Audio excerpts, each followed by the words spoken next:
Hi guys, welcome back to my channel.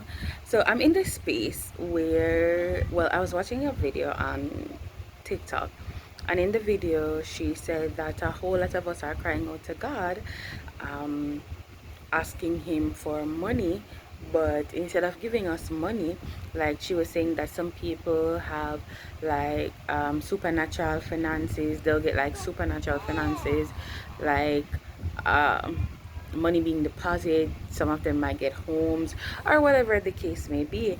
But you have others that when they ask God or the Holy Spirit for money, he deposits a business idea. I'm like, because I've been seeking. So, in the midst of me searching for jobs, asking the Holy Spirit to help me to get a job, um, I got the revelation, well, which I think I've already had it, but it's just something that dropped in my spirit that you're seeking a job, you're seeking to get a job, but the Holy Spirit doesn't want you to do that. He has he has deposited a business idea, which I'm currently working on the stuff that he has given me to work on. But I'm like, Lord, I am in this space where I'm moving from place to place. Now, for the last 7 months, I've been at one location with one of my closest friends, and I really do appreciate how the Holy Spirit has been working that out for me and my children. But I'm like, Lord, I want the situation to change. I want things to happen. I'm like, okay, in my carnal mind and in my carnal thinking, I'm like, okay, if I get a job, that's, like funds coming in and whatever is something that I'm sure of. But am I willing to step outside of the boat? Thank you, Holy Spirit, and just go full blown doing this business.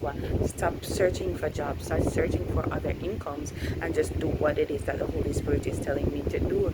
And sometimes it's really difficult as a single parent, rebuilding and trying to do things God way, and knowing that you have kids to feed and that you don't have a job. And I haven't had a job since 2024.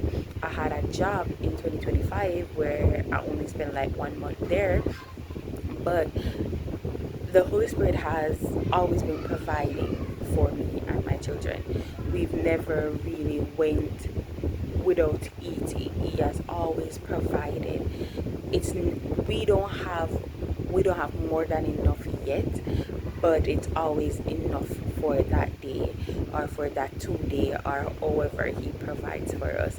And that's something that I've been really battling with. I've been battling with going back and forth of looking a 9 to 5 job and going the 9 to 5 route. But I know that the Holy Spirit wants to build an economic system through me. But I'm like, Lord, this might take long. I've done the work, but I don't think that my mindset has shifted to not working a 9 to 5, not being in the Babylonian system, but shifting to a kingdom economics. And I feel like that's one of the reasons why the business might not be working, because my mind is on, okay, I need to get a 9 to 5, and he's pulling me out of that mindset. And I think I need to sit with him with regards to talk, renewing my mind from that space and from that concept, so that I can actually walk in abundance with what he actually has for me. I hope that makes sense, because it's something that I've been struggling with. And when I watched the video on TikTok, I'm like, okay, this is what the Holy Spirit has been telling me. And the thing about it is that it's just that, if I can be honest, me being disobedient, because I'm like, okay, if when I do this business, it's not something that is quick, it's not something that I'll get finances now from. But who to tell? If God is the God of suddenly, who to tell? And I'm like, Lord, why does like others, they finally do business ideas that you have given to them, and they like blow up in like a few days, or they started today and it blows up tomorrow? And I've been doing this for a while, so why isn't it bearing any fruit? But sometimes we have to also understand that that posture, thank you Holy Spirit, of us thinking that okay, we're only doing it because we're thinking it's going to bear fruit, is not the right art posture that we should have, and we need to repent for that. I'm also going to need to repent for that as well. But that's something that I wanted to talk to you guys about. I hope you understand exactly what I'm saying. I love you. Thank you for FaceTiming with me today. God love you, and I'll see you in my next video. Bye.